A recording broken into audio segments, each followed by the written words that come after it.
Hello friends, good morning, Radhe Radhe. তোমরা সবাই কেমন আছো? আশা করছি তোমরা সবাই খুব ভালো আছো। আমিও ভালো ছিলাম, থাকতে থাকতে আবার খারাপ হয়ে গেছি। তো সকালবেলা দেখতে পাচ্ছ মশারির ভিতরে আমি কম্বল গায়ে দিয়ে রীতিমতো শুয়েছিলাম, কারণ ভোরবেলা থেকে আমার ভীষণ জ্বর চলে এসেছিলো, যার জন্য সকালবেলা পড়া কামাই করেছি, পড়তে যেতে পারিনি। মানে গা হাত কিছু তুলতে পারছিলাম না, গা মাথা এত ভারী হয়ে গেছিলো। তো তারপরে মা বললো উঠে পড়, আর ঘুমাস না, বেলা হয়ে গেছে, তখন 8টা মতো বাজে। তো আমি উঠেই পড়েছিলাম, তারপর আর ঘুমাইনি। মশারি টাঙিয়েছিলাম, কারণ ফ্যান তো আমি চালাচ্ছি না দুদিন ধরে, ঠান্ডা লেগেছে বলে। তো ওই জন্য মশা লাগছিল বলে মশারিটা টাঙিয়েছি, তাও দেখো গুজিনি, রেখে দিয়েছি। মানে আমার এতটা বিরক্ত লাগে মশারি টাঙাতে। তারপরে মা বলছিল যে পড়া তো কামাই করলি, তাহলে এবার কী করবো? আমি বললাম তাও আমাকে বাজারে যেতে হবে নোট আনতে। মা বলছে নোটে কত? আমি বললাম 50 টাকা। তো ঘরের অবস্থা তো খুব খারাপ, আস্তে আস্তে সমস্ত কাজ করতে হবে। তো এই যে আমার বাবা দেখো নাপিতকে টাকা দেবে না, ওই জন্য নিজে নাপিতিগিরি করার জন্য বসে পড়েছে। সকালবেলা বাবা দাড়ি চাচ্ছে, আমি জানি না কোথাও যাবে, হয়তো ভাড়া টাড়া আছে দূরে কোথাও, ওই জন্য দাড়ি কাটছে। না হলে বাবা তো সচরাচর দাড়ি সেভাবে কাটেই না, খুব কমই কাটে। না তবে সাধু না, এমনি যা হয় এমনি অল্প অল্পই হয়, বেশি হয় না। তো এই যে এই জামা কাপড়গুলো কিন্তু গতকালকে কাচা হয়েছিল, সেগুলো মা তুলে রেখেছে, ওগুলো এখন ভাঁজ করে আলনাতে রাখতে হবে। তো সকাল থেকে তো তোমাদের গোপুসোনাকে দেখানোই হয়নি। এই যে আমার গোপুসোনা দেখো সকালবেলা বিস্কিট খাচ্ছে, ও দুর্গাপুজোর নতুন জামা পরে বসে আছে। এই যে দেখো মুখটা কি সুন্দর হাসি আছে না। আমার গপু কিন্তু সবসময় স্মাইল করেই থাকে, কোনো সময় মন খারাপ না। যখন ওর ভিতরে স্যাডনেস দেখতে পাই, তখন আমার ভিতরেও কিছু না কিছু একটা হতে থাকে। তো বাবার না একটা কটনের প্যান্ট হারিয়ে গেছে, মানে নেভি ব্লু কালারের কটনের প্যান্ট। তো প্যান্টটা আমি দেখেছি, বাবাকে বলছিলাম যে আশেপাশে কোথাও আছে খুঁজে দেখো। তো খুঁজে পাচ্ছিল না বলে আবার বাতিল জামা কাপড়ের বস্তাটা ফেলে ওটার ভিতরে দেখলো আছে কিনা, কিন্তু না, ওটার ভিতরেও নেই। তো আমি এখন বাজারে এসেছিলাম, তো ওই যে। সো গাইজ, কি রান্না হয়েছে দেখে নাও। হয়েছে পাকা পটল ভাজা, যেটা আমার খুবই ফেভারিট, ভাত হয়েছে, আর এই যে চাল কুমড়োর ঝাল হয়েছে। এই পাকা পটল ভাজা খেতে না আমার খুব ভালো লাগে, বেশ মিষ্টি মিষ্টি। আর এখন দেখো আমি সকালবেলা ভাত খাচ্ছি, গতকালের একটুখানি চিকেনের ঝোল ছিল সেটা দিয়ে। আর মা বাবা বুনু তো ঘুগনি দিয়ে মুড়ি খেয়েছে, আর এই ঘুগনি হলো আমার দু চোখের বিষ।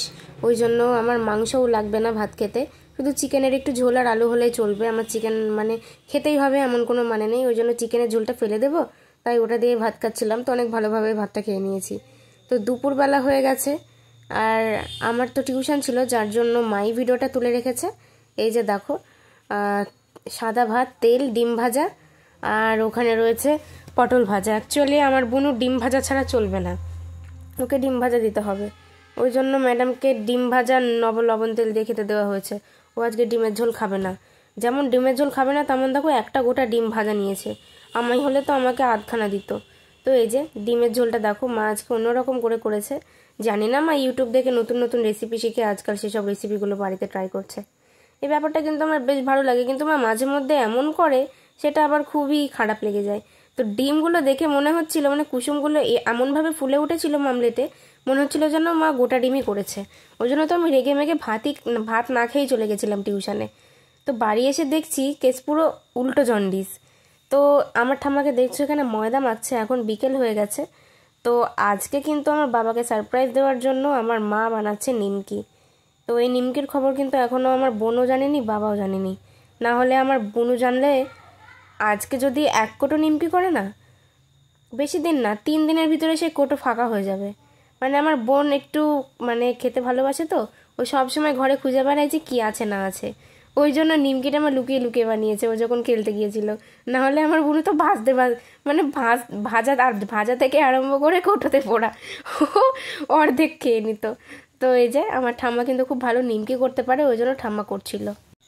সো গাইস, কি বলবো তোমাদের, আমার এই কানটাতে যে এত ব্যথা হয়েছে পেছন সাইডে, মানে শুতে গিয়ে লাগছে, চুল আঁচড়াতে গিয়ে লাগছে, মানে যাই করতে যাচ্ছি লাগছে। আর তার উপরে হয়েছে এই যে নাকে ব্যথা। এই নাকের ভিতরে জানি না একটা ব্রণর মতো মানে বিষ পড়া টাইপের কি একটা উঠেছে। তো মানে একবার কি হয়েছে, ক্রিম মাখতে গিয়ে না চাপ লেগে মানে বিষ ফোঁড়াটা হয়তো গেলে গেছে কোনো সময়, যার জন্য নাকটার ভিতরে এত পরিমাণে ব্যথা হয়েছে, মানে আমি নিঃশ্বাস নিতে পারছি না, এত ব্যথা। তো যাই হোক, চলো ভিডিওটা কেমন লাগলো অবশ্যই জানিও। ভালো লাগলে লাইক, কমেন্ট, শেয়ার এবং সাবস্ক্রাইব করে সঙ্গে থেকো। আর হ্যাঁ, আমার এই মালাটা কেমন লাগছে অবশ্যই জানিও। এই মালাটা কিন্তু মানে খুবই পছন্দের আমার মালা। আমি এটা সচরাচর ব্যবহার করবো না, এটা তুলেই রাখবো, আমার স্পেশাল পার্সনের দেওয়া বলে কথা। তো যাই হোক, দেখা হচ্ছে নেক্সট ব্লগে। সবাই ভালো থেকো, সুস্থ থেকো, সাবধানে থেকো, বাই।